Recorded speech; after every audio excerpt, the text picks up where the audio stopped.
A very good afternoon to all of my dear student. তোমাদের আমি last দুটো ক্লাসে আমি ব্যাকটেরিয়াল কনজুগেশন পড়াচ্ছিলাম। প্রথম ক্লাসে আমি এ প্লাস এবং এফ মাইনাস সেল কনজুগেশন পড়িয়েছি। নেক্সট ক্লাসে এইচএফআর এবং এফ মাইনাস সেলের কনজুগেশন প্রসেস পড়িয়েছি। প্রয়োজনীয় নোটস এবং ছবিগুলো তোমাদের প্রোভাইড করেছি, তোমরা চাইলে ভিডিওগুলো দেখে আসতে পারো। আজকে আমাদের এই ক্লাসে আমরা যে থার্ড কনজুগেশন টাইপ মানে ব্যাকটেরিয়াল কনজুগেশন যে টাইপ আছে সেটাকে নিয়ে পড়াশোনা করব, that is the F prime and F minus cell conjugation. এই এফ প্রাইম এইটা তোমাদের না 2 মার্কসের শর্ট কোশ্চেন হিসাবেও আসতে পারে যে what is F prime cell. F prime cell কীরকম বলো তো, আমি প্রথমেই বলেছি যে plasmid can get inserted into bacterial chromosome. Plasmid bacterial ক্রোমোসোমের মধ্যে ইনসার্ট হতে পারে। ঠিক একই রকমভাবে যেরকম সে ইনসার্ট হতে পারে ঠিক সেরকমভাবে কিন্তু সে এক্সারসাইজ করে নিজেকে বেরও করে ফেলতে পারে ব্যাকটেরিয়াল ক্রোমোসোম থেকে।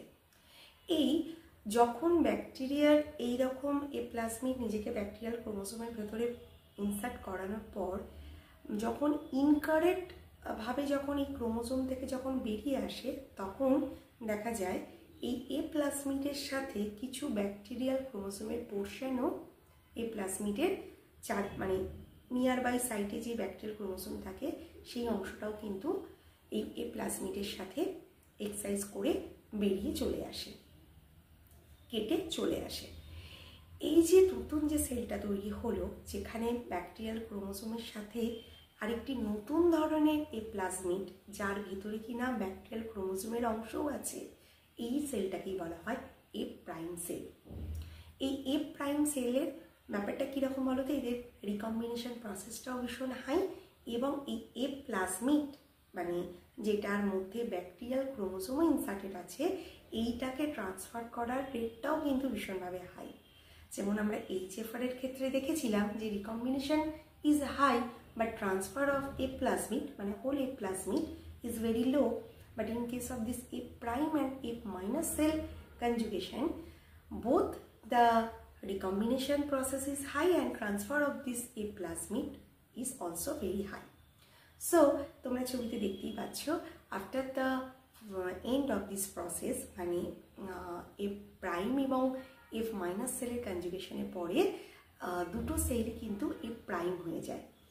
তাহলে কি বললাম যে দুটো সেলের ভেতরেই এই ধরনের একটা রিকম্বিনেন্ট এফ প্লাজমিড তৈরি হয় যেখানে কিনা ব্যাকটেরিয়া নিজস্ব ক্রোমোসোমও ইনসার্টেড করা থাকে।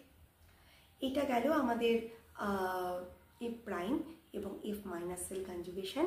তোমাদের ছবিগুলো থেকে হয়তো তোমরা বুঝতে পারছো জিনিসটা তোমাদের কাছে ক্লিয়ার হবে এবং এর সাথে প্রয়োজনীয় নোটও আমি দিয়ে দিয়েছি। তোমাদের 2 মার্কসের যদি ডেফিনেশন আসে what is F prime cell, what is HFR strain, এর আগের ক্লাসে দিয়েছি, তোমরা চাইলে আমার নোট এবং ছবিগুলোকে ফলো করতে পারো।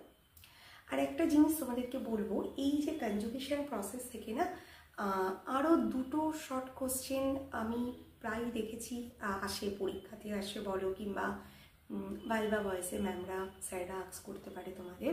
যে প্রথম কথা যে আমরা তো দেখলাম যে গ্রাম নেগেটিভ ব্যাকটেরিয়ার ক্ষেত্রে 6 পিলার্স দিয়ে এটা জেনেটিক ইনফরমেশনকে ট্রান্সফার করছে। তাহলে গ্রাম পজিটিভের ক্ষেত্রে তো পিলি থাকে না, 6 পিলার্স থাকে না, তাহলে কি পজিটিভ ব্যাকটেরিয়া মানে gram positive bacteria genetic information transfer করে না? মানে এদের মধ্যে আমি প্রথমেই বলেছি conjugation needs a direct physical contact.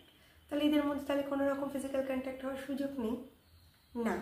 Gram positive ব্যাকটেরিয়ার ক্ষেত্রে গ্রাম পজিটিভ ব্যাকটেরিয়া অ্যাডেসেন্স নামক এক প্রকার প্রোটিন তৈরি করে যেটি কিনা দুটো ব্যাকটেরিয়া মানে দুটো গ্রাম পজিটিভ ব্যাকটেরিয়া সেল ওয়ালকে দুটো ব্যাকটেরিয়া গ্রাম পজিটিভ ব্যাকটেরিয়াকে এদের ডিরেক্ট ফিজিক্যাল কন্ট্যাক্ট করতে সাহায্য করে।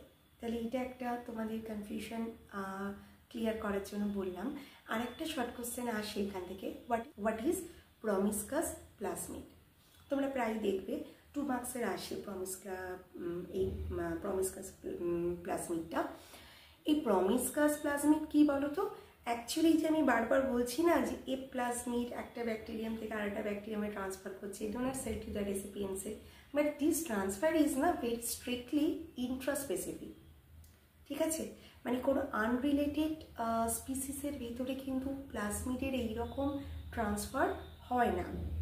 কিন্তু কিছু কিছু ক্ষেত্রে এমন কিছু প্লাজমিড আছে যারা মানে আনরিলেটেড স্পিসিসের ভেতরেও, ব্যাকটেরিয়াল স্পিসিসের ভেতরেও ট্রান্সফার হতে দেখা গেছে।